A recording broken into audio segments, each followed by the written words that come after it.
Donc bonjour à tous, bienvenue sur la première vidéo de ma chaîne. Sur cette vidéo, on va parler de ma moto, donc une Honda CBR 600 RR 2024. On va voir ensemble si c'est une moto qui pourrait vous convenir. Ça fait depuis 6 mois que je l'ai, donc je commence vraiment à avoir du recul sur cette moto, sur ce qui, ce qui est bien et ce qui est moins bien. Parce qu'il y a forcément des avantages et des inconvénients. Donc tout d'abord, c'est une moto qui fait 120 chevaux. C'est un 600 4 cylindres qui a du coup beaucoup de puissance en haut régime, donc à 14 000 tours, moins de puissance en bas régime. Donc forcément, si c'est une moto que vous voulez vraiment utiliser que pour faire de la ville, elle n'est pas faite pour vous, je vous le dis tout de suite. Elle va vraiment demander de pouvoir monter en régime pour pouvoir libérer ses watts. Par contre, si vous l'amenez en dehors, là vous pouvez vraiment profiter, vous amuser et un petit peu jouer avec. Parce que là, c'est vraiment là où elle va un peu plus exceller. En plus de faire 120 chevaux, elle a quand même un poids modéré de 192 kg tout plein fait, ce qui lui permet d'avoir un rapport poids-puissance qui est vraiment très bon. Je vais pouvoir vous montrer quelques petits extraits que j'ai pu tourner face à une Porsche 911, où vous allez pouvoir voir un peu les performances de ce véhicule, de cette moto face à une voiture de sport. Je vous mets ça tout de suite.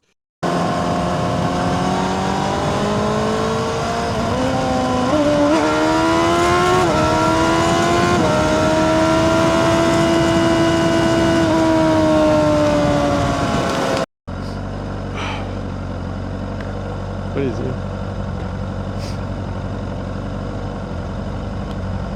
Elle est super la Porsche. 600, 120 chevaux. Ça marche quand même, je vais pouvoir vous suivre, vous inquiétez pas. On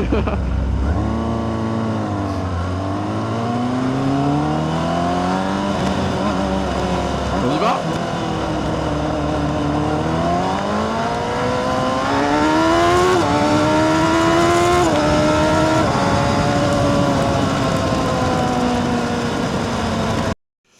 Et ensuite, on va pouvoir voir le reste de ses caractéristiques.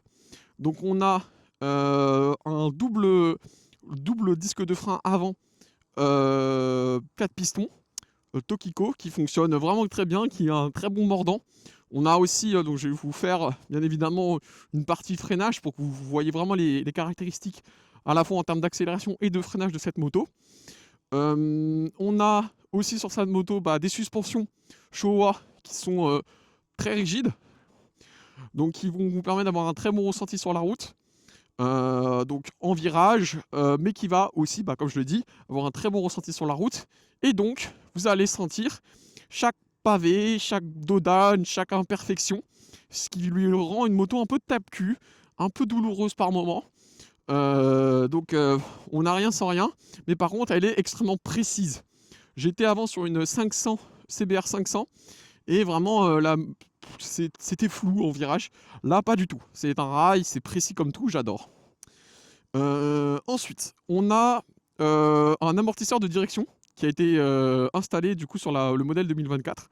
Je sais plus s'il était sur le modèle 2017, mais ça lui permet. C'est un amortisseur qui est électronique, qui permet vraiment de, quand on va être en haut régime, en haute vitesse, la direction va se bloquer. Ce qui fait que si vous tapez un pavé, pas un pavé, mais un trou, quelque chose, une imperfection sur la route, vous n'allez pas du coup guidonner avec votre moto, ça va se bloquer. Si vous êtes en bas régime, en basse vitesse, par contre vraiment l'amortisseur va se libérer et là c'est très souple et vous pouvez facilement manœuvrer dans la certaine amplitude limitée d'angle de braquage qu'a cette moto au travers des voitures et tout ça. Je vais vous montrer aussi bien évidemment l'angle de braquage de cette moto qui est limité, donc je vous mets un extrait. Donc, révélation, est-ce que une 600 c'est fait pour faire le permis à deux?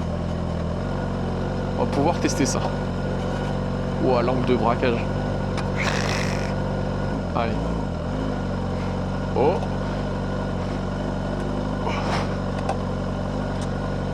Ah, un pied. Elle cale. je crois que c'est pas fait pour. Ah, 2 pieds, 3 pieds. Ah, je suis éliminatoire. Ah. Ah. Ah. Donc ensuite, je crois qu'il y avait un truc où il fallait s'arrêter, je crois. Donc on doit s'arrêter entre les deux. Donc là, on voit qu'elle a vraiment un angle de braquage qui est pas très bon. Ensuite, slalom. Donc slalom à gauche, slalom à droite. Là, il faut tourner. Donc avec un angle de braquage qui est catastrophique.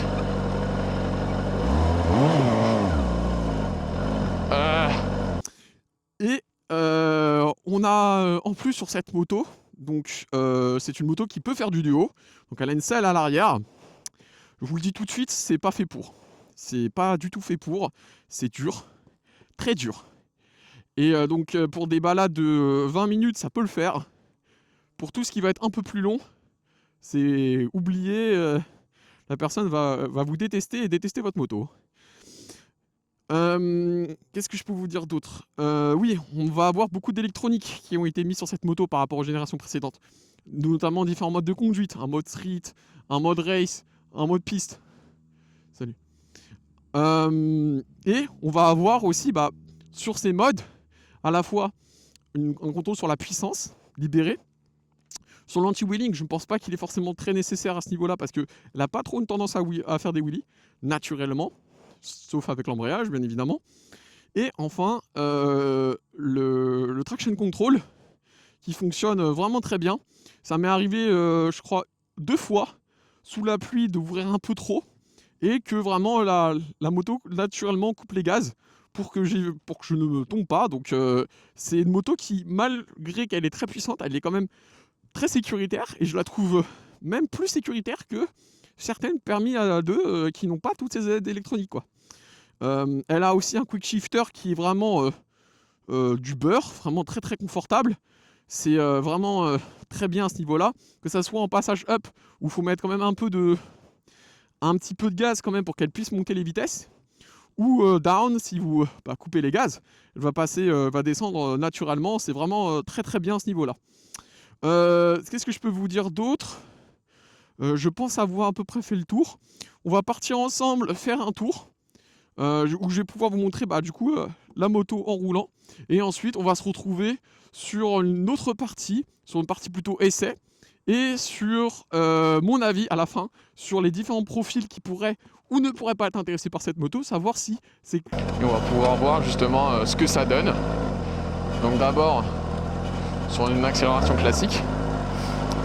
Et comme ça, vous allez pouvoir aussi entendre le son que ça fait. Là, je me tais.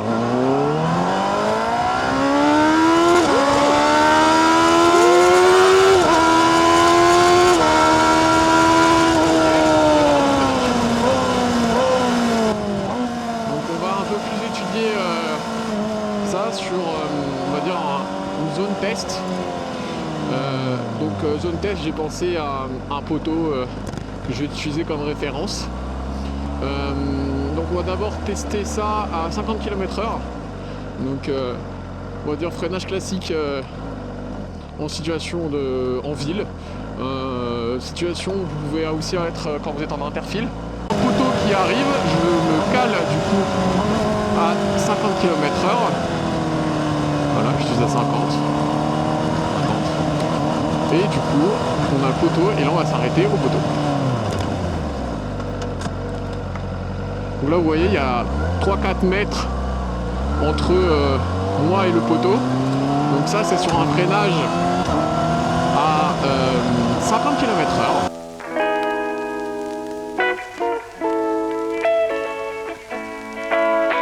Donc on se retrouve maintenant sur un bilan pour savoir si c'est une moto qui pourrait vous correspondre ou pas.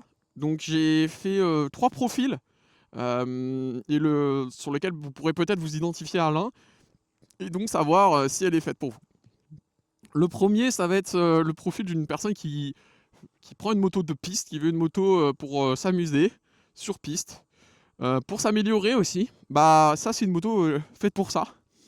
Vraiment les points positifs qu'on peut retenir sur cette moto, ça va être à la fois sa puissance, déjà, 120 chevaux, sa linéarité, ce qui lui permet vraiment de réduire en aspect sensationnel, mais surtout de gagner en confort.